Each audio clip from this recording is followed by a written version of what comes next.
शान्ति हाम्रो चाहना, विकास हाम्रो लक्ष्य,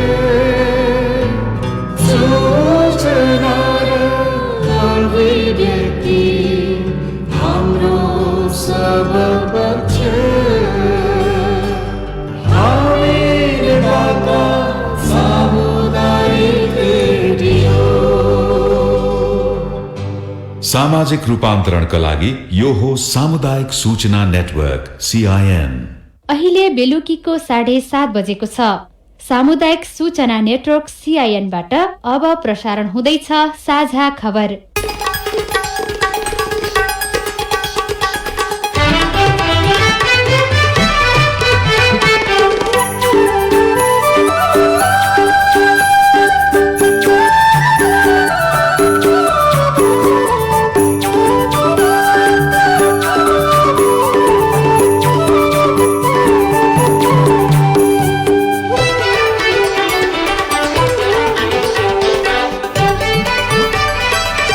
CIN को साझा खबरबाट सोभिता रिसालको नमस्कार। साझा खबर देशभरिका सामुदायिक रेडियो CINखबर.com र मोबाइल एप CIN मा पनि सुन्न सकिन्छ।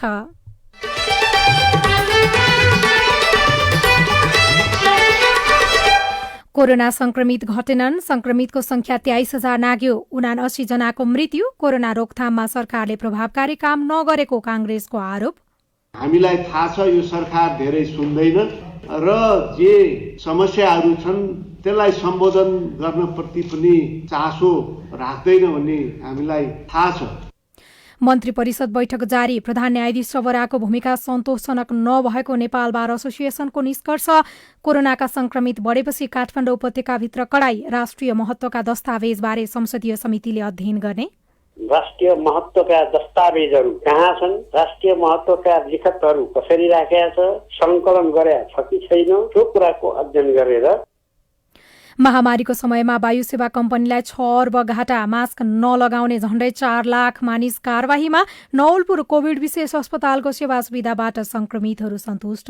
यहाँको अब वातावरण, हावापानी, सरहरूको बोली वचन होइन, खानाको सुविधाहरू सबै कुरो राम्रो छ। सुत्नको लागि सबै कुराको सुविधा छ।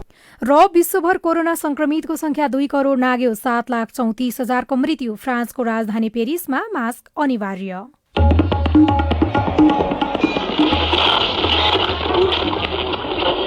सयौं रेडियो, हजारौं रेडियो कर्मी र करोडौं नेपालीको माझमा यो हो सामुदायिक सूचना नेटवर्क CIN। कोरोना भाइरसको संक्रमण घट्ला भन्दा झन बढिरहेको छ। कतिपय जिल्लामा निषेधाज्ञा छ, तर सार्वजनिक सवारी साधनहरू चलिरहेका छन्। अब लामो दूरीको सवारी साधन चलाउने बारेमा पनि छलफल सुरु भएको छ। तर सार्वजनिक यातायातमा यात्रा गर्नेहरूले सावधानी अपनाएको देखिँदैन। सार्वजनिक यातायातमा यात्रा गर्दा भीडभाड नगर्न, एउटा सीटमा एकजना मात्रै बस्न, मास्क अनिवार्य लगाउन, सेनिटाइजर प्रयोग गर्न र अरूलाई नछुन सरकारले आग्रह गरिरहेको छ। यो नियमलाई सबैले अनिवार्य रूपमा पालना गर्नुपर्छ। अब खबर केशव भुलबाट। प्रमुख प्रतिपक्ष दल नेपाली कांग्रेसले कोरोना भाइरस रोकथाम तथा नियन्त्रणका लागि सरकारले प्रभावकारी काम गर्न नसकेको आरोप लगाएको छ। कांग्रेसले गठन गरेको कोभिड-19 अनुगमन समितिले महामारी रोकथामका लागि सरकारले प्रभावकारी कदम चाल्न नसकेको आरोप लगाएको हो। आज अनुगमन समितिका संयोजक रहनुभएका नेता प्रकाश शरण महतले पत्रकार सम्मेलन गर्दै कोरोना नियन्त्रण गर्न सरकारका काम कारबाही पर्याप्त नभएकाले जनतालाई आफै सजग रहन आग्रह गर्नुभएको छ।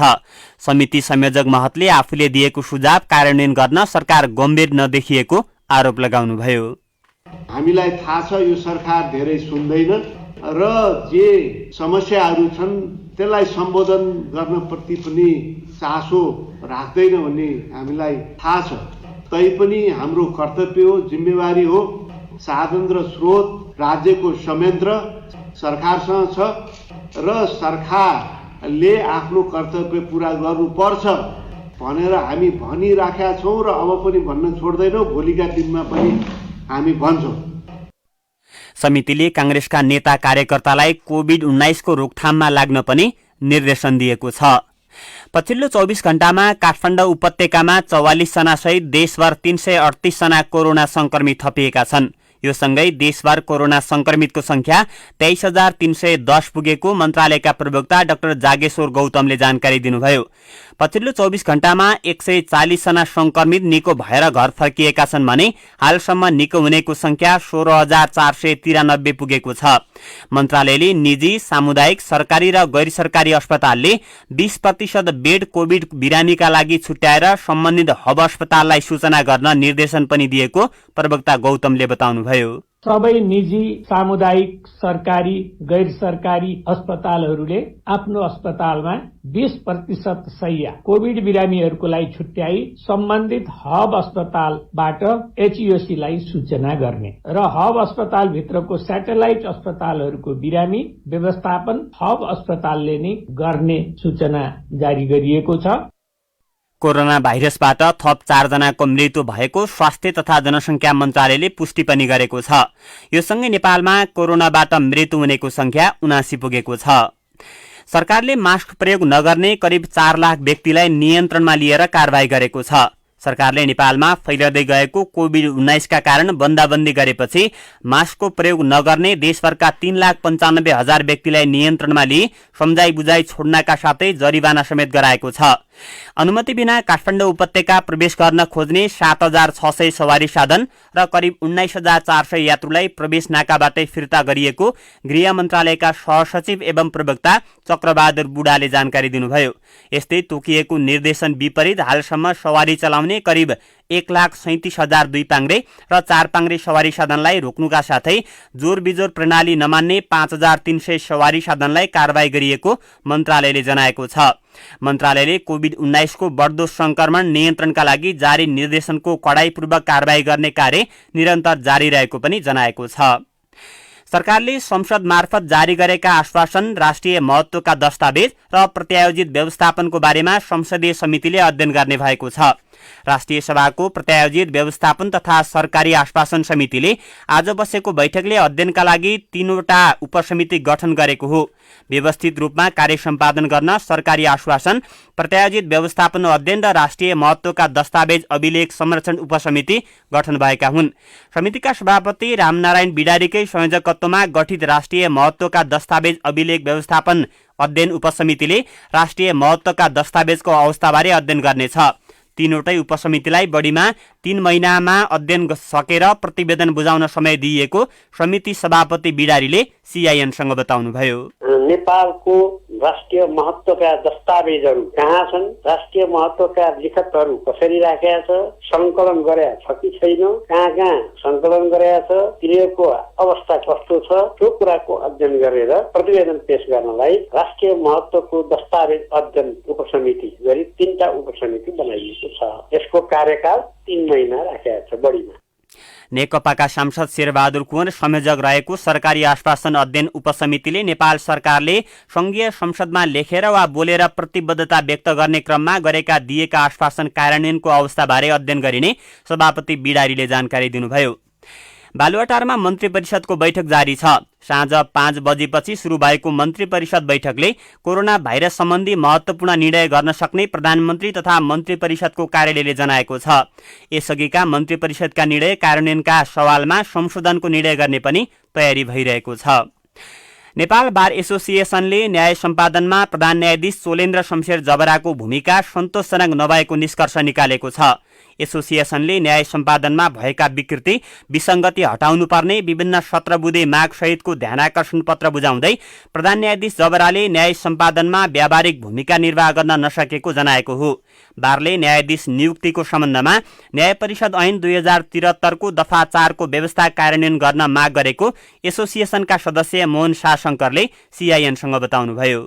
जसरी अहिलेसम्म न्यायाधीश नियुक्ति भएको छ त्यो चाहिँ फेयर भएन, विवाद रहित रहेन। अलि विवाद रहित रहोस् भन्नलाई हामीले 1 वर्ष अगाडि पनि हामीले ध्यानाकर्षण गराएको थियौँ न्याय परिषद र प्रधान न्यायाधीशलाई। न्यायाधीश कसैलाई नियुक्ति गर्दैछ भने 1 महिना अगाडि सूचना निकाल्ने, सम्भावित उम्मेदवारहरू यी हुन् भनेर तिनीहरूका विषयमा चाहिँ जनचासो दिएर जनताले चाहिँ अथवा वकिलहरूले पनि हैन यो मान्छे यो कारण ठिक छ, यो कारण ठिक छैन भनेर भन्ने खालको वातावरण सिर्जना गर्नु पर्यो। अकस्मात चाहिँ कसैलाई पनि नियुक्ति गर्नु भएन भन्ने खालको मूल कुरा यिनीहरू नै छन्।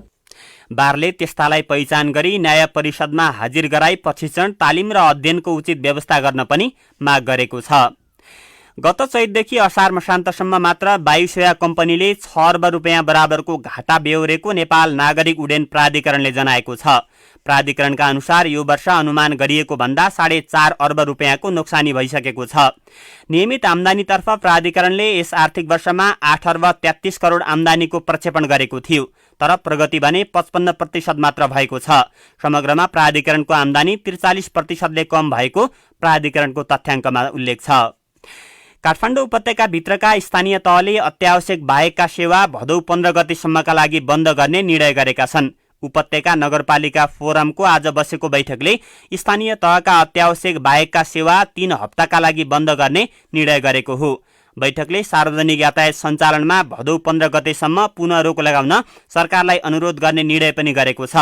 फोरमले उपत्यका प्रवेश गर्ने बिन्दुमा कडाई गर्न सरकारलाई अनुरोध गर्ने निर्णय समेत गरेको छ। व्यापारिक क्षेत्र तथा शपिङ मल, होटल, रेस्टुरेन्ट कोभिड-19 संक्रमणको उच्च जोखिमयुक्त क्षेत्र रहेकाले उच्च सतर्कता मापदण्डलाई कडाईका साथ पालना गर्नुपर्ने र त्यसको नियमित अनुगमन गरी कारबाही गर्ने निर्णय समेत भएको छ। साझा खबरमा अब विदेशको खबर। विश्वभर कोरोना भाइरसका कारण संक्रमित हुनेको संख्या 2 करोड नागेको छ। अमेरिकी विश्वविद्यालय जोन हपकिन्सका अनुसार पछिल्लो 7 महिनामा विश्वभर कोरोना भाइरसका कारण 2 करोड 59,310 जना संक्रमित भएका छन्। यस्तै हालसम्म विश्वभर कोरोना संक्रमणका कारण 7,34,635 जनाको मृत्यु भइसकेको छ। विश्वविद्यालयका अनुसार विश्वभर कोरोना भाइरसका कारण संक्रमित भएका मध्ये 1 करोड 29,18,854 जना भने स्वस्थ भइसकेका छन् र फ्रान्सको राजधानी पेरिसमा आजबाट मास्क लगाउन अनिवार्य गरिएको छ। राजधानी पेरिसका विभिन्न स्थानमा पछिल्लो समय कोरोना भाइरसका कारण संक्रमित हुने दरमा वृद्धि भएपछि त्यहाँ 11 वर्षभन्दा माथिका उमेर समूहका नागरिकलाई सार्वजनिक स्थानमा मास्क लगाउन अनिवार्य गरिएको हो।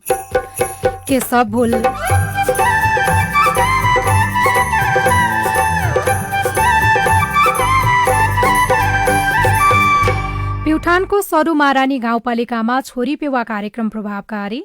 छोरीहरूको पक्षमा यस किसिमले काम गर्दाखेरि महिलाहरूलाई हेर्ने दृष्टिकोण त्यो चाहिँ परिवर्तन हुन्छ भन्ने हामीले अपेक्षा गरेका छौँ। छोरा र छोरी बीचको विभेद पनि हट्यो। रिपोर्ट। आइसोलेसन केन्द्र व्यवस्थित हुँदा कोरोना संक्रमितमा आत्मबल बढ्यो। चाडबाड नजिकिँदै गर्दा कालोबजारी बढ्ने चिन्ता, अनियमितता हटाउन सरकारको योजना लगायतका विशेष सामग्री बाँकी नै छन्। सीआईएनको साझा खबर सुन्दै गर्नुहोला। बढ्दो जलवायु परिवर्तनले गर्दा कहिले अति धेरै त कहिले अति कम पानी हुने समस्या देखा परेको छ। त्यसैले पानीका मुहान, पोखरी, ताल तलैया, वन तथा जलाधार क्षेत्रहरूको संरक्षण गरौं। नदीनाला तथा वर्षातमा पर्याप्त पानी भएको बेला संकलन तथा भण्डारण गरी अभाव वा सुक्खा खडेरीको समयमा थोपा थोपा पानीको सदुपयोग गरौं। खेतीबाली लगाउने, थन्क्याउने आदि कृषि तथा अन्य कार्य गर्दा मौसम पूर्वानुमान तथा कृषि सरसल्लाह सुनौ। स्थानीय जलवायु परिवर्तन अनुकूलन योजना लापा तयारी, मूल प्रवाहीकरण र प्रभावकारी कार्यान्वयनको लागि स्थानीय सरकारले अगुवाई र समुदाय तथा अन्य सरोकारवालाहरूले समन्वय र सहकार्य गरौं। USAID को आर्थिक सहयोगमा केयर नेपाल हरिवन कार्यक्रम र अकुराब। प्रसूति एक विशेष अवस्था हो। कोरोना भाइरस कोभिड-19 महामारीको समयमा यस अवस्थालाई अझ बढी ध्यान दिनुपर्दछ। गर्भवती तथा सुत्केरीलाई पनि कोरोना भाइरसको संक्रमण हुन सक्छ। जुनसुकै अवस्थामा पनि गर्भवतीलाई विशेष हेरचाह र स्याहार चाहिन्छ। बच्चा जन्माउने बेलामा पनि खतराका लक्षणहरू देखिन सक्छन्। 8 घण्टा भन्दा बढी लामो सुत्केरी व्यथा लाग्नु, बच्चाको पहिला हात, खुट्टा वा नाल निस्कनु, गर्भवतीको हात खुट्टा अररो भई काप छुट्नु वा मुर्छा पर्नु, बच्चा जन्माउनु अघि अथवा बच्चा जन्मिसकेपछि पनि धेरै रगत बग्नु। यस्ता लक्षणहरू देखा परेमा तुरुन्तै नजिकैको स्वास्थ्य संस्थामा जाँच्न लैजानु पर्छ। समयमै खतराका लक्षणको पहिचान गरी गर्भावस्थालाई सुरक्षित बनाऊ। कोभिड-19 सम्बन्धी कुनै पनि जिज्ञासा भएमा पैसा नलाग्ने कल सेन्टर 1115 वा 1133 मा सम्पर्क गरौँ। राष्ट्रिय स्वास्थ्य शिक्षा सूचना तथा सञ्चार केन्द्र र UNFPA द्वारा जनहितमा जारी। सामाजिक रूपान्तरणका लागि यो हो सामुदायिक सूचना नेटवर्क CIN। तपाई सामुदायिक सूचना नेटवर्क CIN ले तयार पारेको साझा खबर सुन्दै हुनुहुन्छ। ललितपुरमा थप 1 जना कोरोना संक्रमितको मृत्यु भएको छ। ललितपुर स्थित कृष्ण अस्पतालमा उपचारका लागि हिजो भर्ना भएका 50 वर्षका 1 जना महिलाको कोरोना संक्रमणका कारण मृत्यु भएको हो। काभ्रेबाट उपचारका लागि हिजो अस्पताल भर्ना भएका उनको आज बिहान 10:30 बजे नै मृत्यु भएको थियो।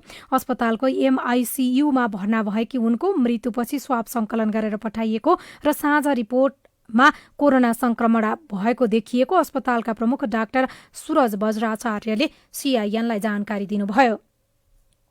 स्याङ्जाको चापाकोट नगरपालिकाले सञ्चालन गर्न लागेको अस्पताल भवनको शिलान्यास गरिएको छ।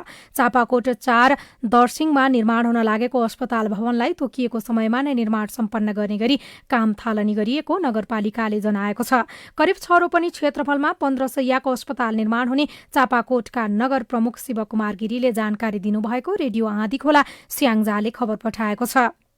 जिल्ला प्रशासन कार्यालय नुवाकोटले कोभिड-19 को जोखिम बढ़िरहेको कारण सरकारी तथा सार्वजनिक निकायमा सेवाग्राहीको अनावश्यक भीड़भाड़लाई कम गर्न मोबाइल फोनबाट नै सेवाको सञ्चालन तथा व्यवस्थापनको सुरुवात गरेको छ। सर्वसाधारणले कार्यालयको काम सम्बन्धी जानकारी लिनु परेमा मोबाइल वा टेलिफोनबाटै परामर्श लिन आग्रह गरिएको हो। रेडियो भैरवी नुवाकोटले खबर पठाएको छ। सिन्धुलीमा कोरोना संक्रमितको संख्या बढेसँगै कमलामाई नगरपालिकाले भोलि राति 12 बजेदेखि लागू हुने गरी बन्दाबन्दी घोषणा गरेको छ। आज नगरपालिकामा भएको सर्वपक्षीय छलफलले भोलि राति 12 बजेदेखि भदौ 1 गते सोमबार राति 12 बजेसम्म नगर क्षेत्रलाई बन्दाबन्दी गर्ने निर्णय गरेको रेडियो सिद्धबाबा सिन्धुलीले खबर पठाएको छ। बैतडीमा एकजना महिला स्वास्थ्य कर्मीमाथि कुटपिट भएको छ। पुर्चौडी नगरपालिका 3 स्थित नुवादेउ स्वास्थ्य चौकी अन्तर्गतको नकाली नगर स्वास्थ्य केन्द्रमा कार्यरत 25 वर्षका अनमी जानकी भट्टमाथि कुटपिट भएको हो। स्वास्थ्य केन्द्रमा नै बिरामीको उपचार गरिरहेका बेला आफूमाथि स्थानीय 2 युवकले कुटपिट गरेको जानकीले बताउनु भएको छ। पुर्चौडी नगरपालिका 3 का 24 वर्षका मोहन कुँवर र 21 वर्षका वीरेन्द्र कुँवरले उहाँलाई कुटपिट गरेका हुन्। स्थानीय एकजना वृद्ध बिरामीलाई स्लाइन चढाइरहेको र सोही बेला ती युवकहरू कुटपिट गरेको उहाँले बताउनु भएको रेडियो सौगात बैतडीले खबर पठाएको छ। स्थानीय सरकारले गरेका कतिपय रचनात्मक काम प्रभावकारी देखिएको छ। प्युठानको सरुमारानी गाउँपालिकाले सुरु गरेको छोरी पेवा बचत कार्यक्रमपछि गाउँमा छोरा र छोरी बीचको विभेद कम हुँदै गएको स्थानीयहरू बताउँछन्। पालिकाले गाउँपालिकाभित्र छोरी जन्मिने बित्तिकै हरेक छोरीको नाममा बहुउद्देश्य साना किसान सहकारी संस्था बडाडा र साना किसान कृषि सहकारी संस्था बाङ्गीसालमा खाता खोलेर रकम जम्मा गर्ने व्यवस्था मिलाएको छ। अघिल्लो आर्थिक वर्षदेखि सञ्चालन गरिएको छोरी पेवा बचत कार्यक्रम प्रभावकारी रहेको भन्दै अभिभावक पनि खुसी छन्। छोरीका नाममा बचत खाता कार्यक्रम सञ्चालन गरेपछि छोरीको शिक्षामा सहयोग पुग्ने सरुमारानी गाउँपालिका 4 बडाडाका सूर्यमाया जीसी बताउनुहुन्छ। बच्चाहरूलाई अब छोरी मान्छेलाई बचत गरेर सरकारले हेरेको राम्रो। अब आफूलाई पढ्नमा कष्ट पर्दामा अब उसले लगाउन सक्छ। छोरी माथि हुने हिंसा न्यूनीकरण गर्न तथा छोरी प्रति सम्मान बढाउनको लागि छोरी विवाह कार्यक्रम सञ्चालनमा ल्याइएको हो। साथै छोराछोरी बीचको विभेद तथा बाल विवाह कम हुने अपेक्षा गरिएको छ। छोरी विवाह बचत कार्यक्रमले लैङ्गिक हिंसा न्यूनीकरण हुने र समाजमा छोरीलाई सकारात्मक रूपमा हेर्ने वातावरण सिर्जना हुने गाउँपालिकाका अध्यक्ष झकबहादुर विश्वकर्माको अपेक्षा छ। बचत गर्ने बानीको विकास गर्नुपर्छ र त्यसमा पनि अझ छोरीहरू आर्थिक हिसाबले आर्थिक सामाजिक हरेक हिसाबले पछाडि परेको हुनाले चाहिँ उनीहरूमा कमसेकम पनि आर्थिक सुरक्षा चाहिँ हुनुपर्छ भन्ने हिसाबले हामीले छोरीहरूको पक्षमा यस किसिमले काम गर्दाखेरि स्वाभाविक रूपले महिलाहरूलाई हेर्ने दृष्टिकोण अथवा उनीहरूप्रतिको समाजको चाहिँ एउटा जुन दृष्टिकोण हो त्यो चाहिँ परिवर्तन हुन्छ भन्ने हामीले अपेक्षा गरेका छौँ। हालसम्म यो कार्यक्रम मार्फत पालिका भित्रका 133 जना छोरीहरू लाभान्वित भएका छन्। गाउँपालिकाले चालु आर्थिक वर्ष 77-78 का लागि 4 लाख रुपियाँ बजेट समेत विनियोजन गरेको छ। पालिकाले 20 वर्षे कार्यविधि तयार गरी प्रत्येक वर्ष 100 रुपियाँका दरले रकम वृद्धि गरी 10 वर्षसम्म मासिक रूपमा जम्मा गरिदिन्छ भने बाँकी 10 वर्ष अभिभावकले रकम जम्मा गर्नुपर्ने हुन्छ।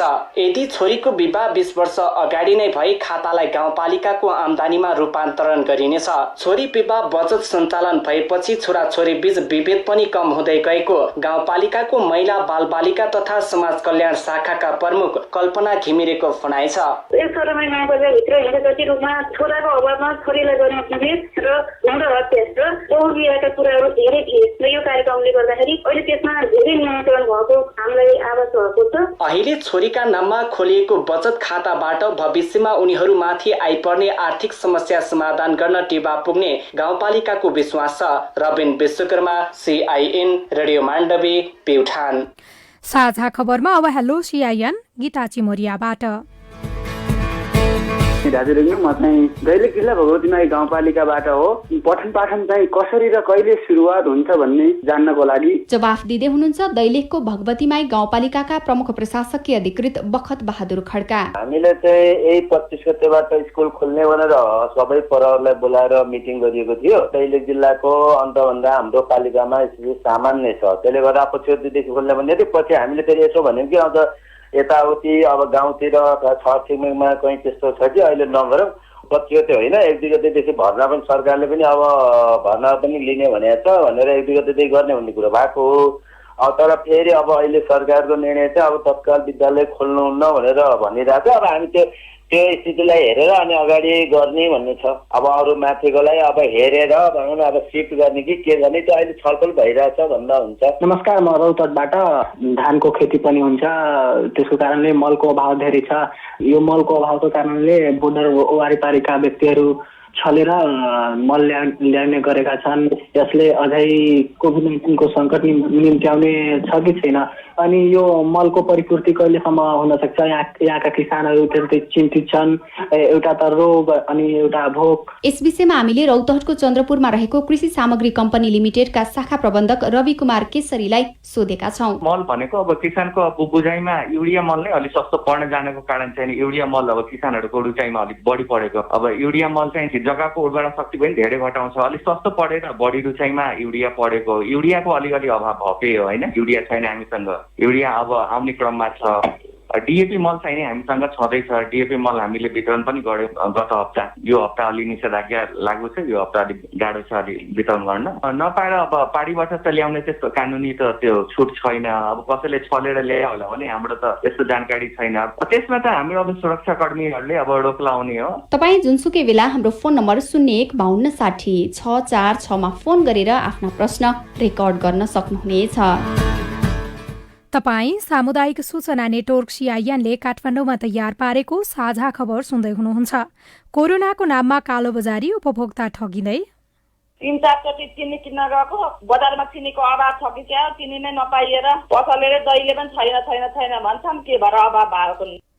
अनियमितता नियन्त्रणमा सरकारको भूमिका रिपोर्ट, एउटा नमुना आइसोलेसन केन्द्र र कोरोना संक्रमित निको भएपछिको खुशी सहितको विशेष सामग्री बाँकी नै छ। CIN-को साझा खबर सुन्दै गर्नुहोला।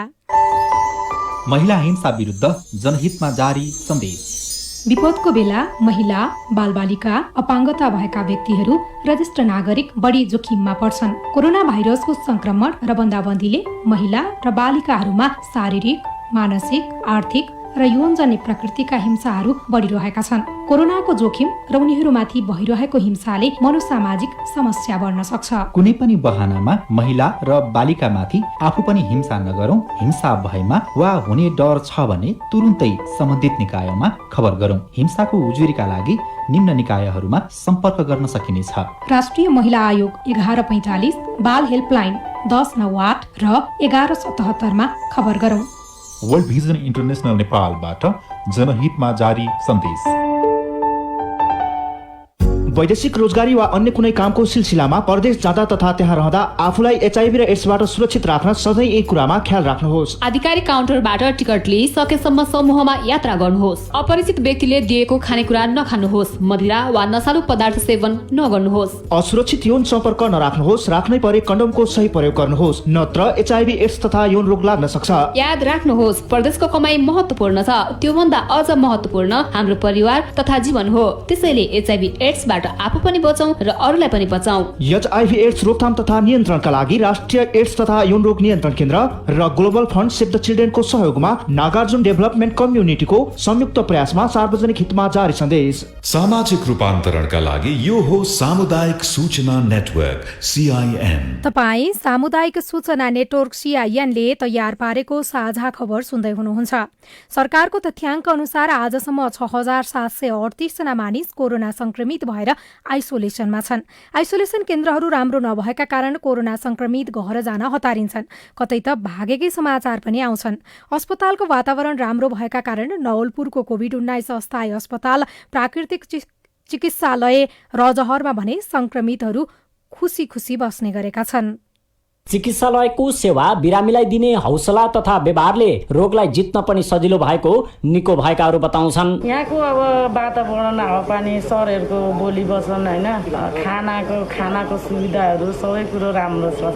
सुत्नको लागि सबै कुराको सुविधा छ। जिल्लामा पहिलो संक्रमित भेटिएको केही समयपछि अस्थायी अस्पताल निर्माणको खोजीमा रहेका प्रशासनदेखि स्थानीय तहले चिकित्सालयलाई रोजेका थिए। बाक्लो बस्तीबाट केही टाढा पनि रहेको र क्षमता पनि धेरै भएकाले चिकित्सालयलाई अस्थायी अस्पताल बनाइएको हो। गत जेठ 24 गतेदेखि आइसोलेसन सञ्चालन भएको रजरबाट साउन 24 गतेसम्म 317 जना कोरोना संक्रमण मुक्त भएर घर फर्किसकेका छन्। चिकित्सालयका निर्देशक डाक्टर विनोद पौडेल, तनाव व्यवस्थापन सहज तरिकाले गर्नु सबैभन्दा मेन कुरा। त्योसँगै भाइरल लोड घटाउने, शरीरमा भाइरसको संख्यालाई घटाउने, जसले गर्दा छिटो संक्रमण मुक्त गराउने, खराब अवस्थामा जान नदिने टेक्निकहरू, प्राकृतिक चिकित्साको हामीले त्यो खालको उपचार पद्धतिहरू पनि जोड्यौँ। जस्तो बाफ लिने, नुन पानीले कुल्ला गर्ने, जलनेती गर्ने, नाकभित्रको सफाई गर्ने, यी टेक्निकहरू अपनाएर हामीले काम गरेको थियौँ। त्योसँगै बिहानको योग, मेडिटेसन, यी कुराहरूलाई जोडेर हामीले धेरै ठाउँमा कोभिड-19 का संक्रमितले उपचार नपाएको, मृत्यु भएको खबर आइरहँदा चिकित्सालयले भने संक्रमितको उपचारमा खटिन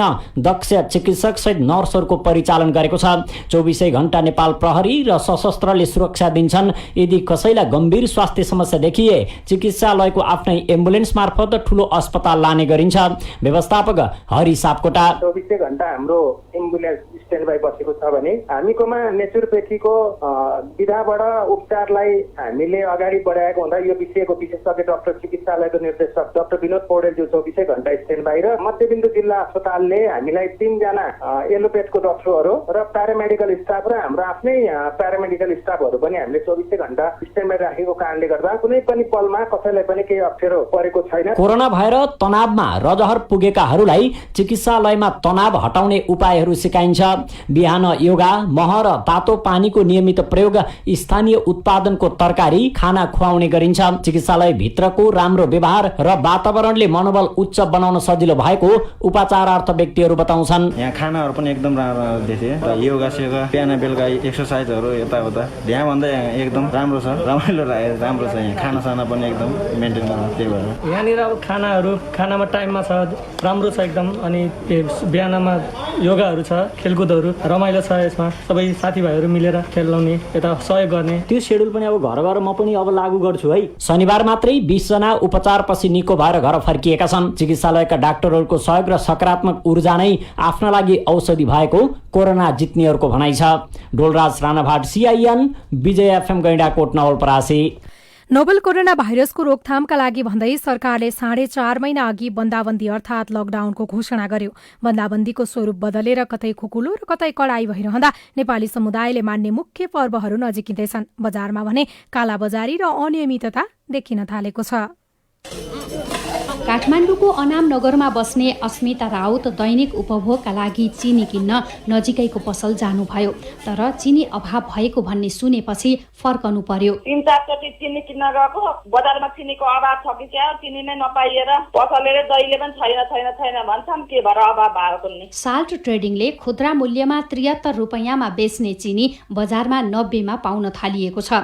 तर पनि कतिपय व्यापारीले उपभोक्तालाई चिनी सकिएको भन्छन्। बजारमा भइरहेको कालो बजारी नियन्त्रणको लागि अनुगमन भन्दा बिचौलियाहरू बढी सक्रिय भएका कारण अभाव र महँगी बढ्यो भन्नुहुन्छ खाद्य अधिकार कर्मी अशोक सिंह। एक खालको आफ्नो तर्फबाट पनि हामीले चाहिँ अनुगमन गर्ने र स्थानीय तहमा हुने समस्यालाई स्थानीय तहकै सरकारलाई जिम्मेवार बनाउन प्रयास गर्ने। सबै तहमा हामीले यस्तो खालको समयमा चाहिँ अनावश्यक रूपमा चाहिँ यो कालो बजारी हुने, यो कृत्रिम अभाव सिर्जना गराइदिने, यी विभिन्न खालको समस्याहरू रहने गरेका छन् र यस्ता कुराहरूको लागि चाहिँ दबाब दिन र यसको बारेमा चाहिँ अब अलिकति अनुगमन गरेर जानकारी गर्ने कामहरू चाहिँ हामीले गर्दा छौँ। नेपाल खाद्य व्यापार कम्पनी लिमिटेडका अनुसार वर्षेनी 2,50,000 मेट्रिक टन चिनी खपत हुन्छ, तर 1,40,000 टन मात्र यहाँ उत्पादन हुन्छ भने बाँकी आयात गर्नुपर्छ।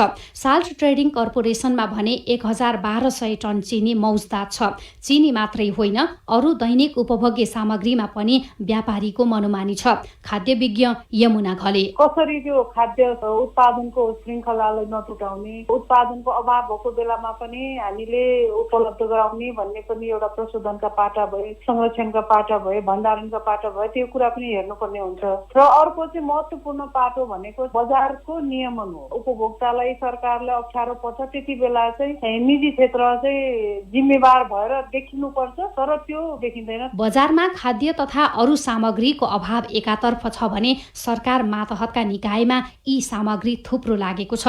नेपाल खाद्य व्यवस्था तथा व्यापार कम्पनी लिमिटेडका कार्यकारी निर्देशक नेत्र सुवेदी, बजारमा कालोबजारी लगायत मूल्य वृद्धि भयो कि अब यो लुकाउने काम भयो कि भन्ने विषयहरू पनि उठेको छ। हामी यसमा एकदमै नजिकबाट निगरानी गरिरहेछौँ। अब कसैले यसैको फाइदा उठाएर होइन, अब सरकारी कम्पनीसँग चिनी अहिले लगभग सकिने लाग्यो, ल्याउन टाइम लाग्छ, यही बेला मूल्य बढाउँ भन्ने खालको गैर व्यावसायिक क्रियाकलाप कसरी गर्छ भने उहाँहरूलाई हामी कारबाहीको दायरामा ल्याउँछौँ। गहुँ, मकै, चामल लगायत 11,000 मेट्रिक टन खाद्य सामग्री कम्पनीमा छ। खाद्यान्नका लागि नेपाल छिमेकी देश भारत र चीनसँग निर्भर छ, तर अरू मुलुकबाटै ल्याएर बेच्नु परे पनि व्यापारीहरूमा कालो बजारीको सोच पलाउनु र नियामक निकायले प्रभावकारी रूपमा अनुगमन अनि कारबाही नगर्नुको प्रतिफल उपभोक्ताले चाडबाड नजिकिँदै गर्दा महँगी र अभाव सहनु परेको छ। मीना पाण्डे, CIN, काठमाडौँ।